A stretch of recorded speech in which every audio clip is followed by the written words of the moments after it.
नमस्कार, मैं हूं शैली शर्मा और आप देख रहे हैं जेपी हरियाणा। चुनाव लोकसभा के होने जा रहे हैं, लेकिन हम बात करने जा रहे हैं कोसली विधानसभा क्षेत्र की। कोसली विधानसभा क्षेत्र में भी विशेष रूप से पूर्व मंत्री जगदीश यादव की बात करेंगे। पिछले साल 5 राज्यों के विधानसभा चुनाव संपन्न होने से पहले जब पूर्व मंत्री जगदीश यादव कांग्रेस में शामिल हुए थे, तब उनके फैसले को उचित कहने वालों की संख्या अधिक थी। लेकिन राजस्थान, छत्तीसगढ़ और मध्य प्रदेश जैसे राज्यों में हुई भाजपा की जीत के बाद यह कहने वालों की संख्या बढ़ गई है कि जगदीश यादव का फैसला जल्दबाजी का था। उन्होंने कांग्रेस का दामन थामने में जल्दबाजी दिखाई है। अगर वे अब भाजपा में होते तो टिकट उनकी होती। आज इन्हीं चर्चाओं की बात करेंगे। सोचने पर किसी की बंदिश नहीं है। हर व्यक्ति सोचने के लिए और अपने विचार व्यक्त करने के लिए स्वतंत्र है। लेकिन हम यहाँ अपनी बात कहेंगे। हमारा यह मानना है कि राजनीति में किसी मजबूत ठिकाने की तलाश हर उस व्यक्ति को रहती है जो लंबी पारी खेलना चाहते हैं। जगदीश यादव का फैसला सही था या गलत, इसका निर्णय करने से पहले हम 2-3 सवालों का जवाब जानना चाहेंगे। क्या केंद्रीय मंत्री राव इंद्रजीत सिंह के भाजपा में ताकतवर रहते हुए जगदीश यादव को कोसली से टिकट मिलनी संभव थी? इसका जवाब है नहीं। दूसरा सवाल, अगर भाजपा 3 में से 2 राज्यों में हार जाती तो क्या आज 400 पार का नारा लग रहा होता? इसका जवाब भी है नहीं। तीसरा सवाल, भूपेंद्र और दीपेंद्र सिंह हुड्डा से अधिक सम्मान जगदीश यादव को कहीं मिल सकता था? इसका जवाब भी है नहीं। आइए अब आगे बढ़ते हैं। अगर भाजपा को 3 की बजाय 1 या 2 राज्यों में ही जीत मिली होती तो राव इंद्रजीत सिंह और अधिक ताकतवर बनकर उभरते। इसका कारण भाजपा का दबाव में आना होता।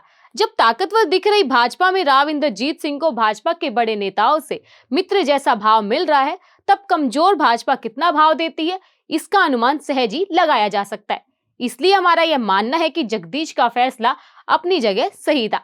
जिस समय जगदीश यादव ने कांग्रेस का हाथ थामा था, उस समय किसी को भी उम्मीद नहीं थी कि भाजपा छत्तीसगढ़ और मध्य प्रदेश भी जीत लेगी। 5 राज्यों के चुनाव से पहले कांग्रेस में शामिल होने का मतलब था निष्ठा के साथ शामिल होना। ताकतवर कांग्रेस में शामिल होने से अच्छा था कमजोर कांग्रेस में शामिल होकर अपनी ताकत बढ़ाना। जगदीश यादव की चुनावी राह अब लोकसभा चुनाव से ही निकलेगी। अधिक संभावना यही है कि रोहतक लोकसभा क्षेत्र से कांग्रेस दीपेंद्र सिंह हुड्डा को ही मैदान में उतारेगी। दीपेंद्र सिंह हुड्डा को पिछले 2 लोकसभा चुनाव में कोसली विधानसभा से गहरे जख्म मिलते रहे। अगर जगदीश यादव की टीम इन जख्मों को भरने में अपना योगदान देती नजर आई तो उनकी टिकट की राह आसान हो जाएगी। और अगर ऐसा नहीं हुआ तो हुड्डा परिवार एक बार फिर से राव इंद्रजीत सिंह के छोटे भाई राव यादवेंद्र सिंह पर या किसी अन्य युवा यादव चेहरे पर दांव लगाने का विचार करेगा। हमें यह लगता है कि निकट भविष्य में कांग्रेस में भी 2-3 गुट मजबूती से उभरेंगे और पूर्व विधायक राव यादवेंद्र सिंह और जगदीश यादव जल्द ही अलग अलग गुटों में दिखाई देने शुरू हो जाएंगे। जगदीश यादव के समर्थकों को चौपालों पर चलने वाले भूपेंद्र सिंह हुड्डा और राव इंद्रजीत सिंह की दोस्ती के किस्से डराते हैं। जब चौपालों पर बैठकर यह कहा जाता है कि हुड्डा और इंद्रजीत का याराना जगदीश यादव को उभरने नहीं देगा, लेकिन हमारा यह मानना है कि परिस्थितियां बदल चुकी है। किसी का याराना किसी के काम नहीं आने वाला है। अगर जगदीश यादव अपनी दुकान का सामान महफूज रखने में सफल रहे और उनके गुट के नेता भीतर तक ईमानदार रहे तो फिर पंजा दल की टिकट की राह मुश्किल नहीं होगी। लेकिन यह टिकट तभी काम की रहेगी जब पंजा दल के दिग्गज नेताओं में जान आएगी। मतलब दीपेंद्र सिंह हुड्डा चुनावी जीत हासिल करेंगे। यह जान तब आएगी जब यादवेंद्र सिंह से लेकर जगदीश यादव तक, राहुल राव से लेकर अविनाश यादव तक और अनिल पालावास से लेकर युवा गौरव तक सब मिलकर एक अम्ब्रेला के नीचे खड़ा होना सीख ले।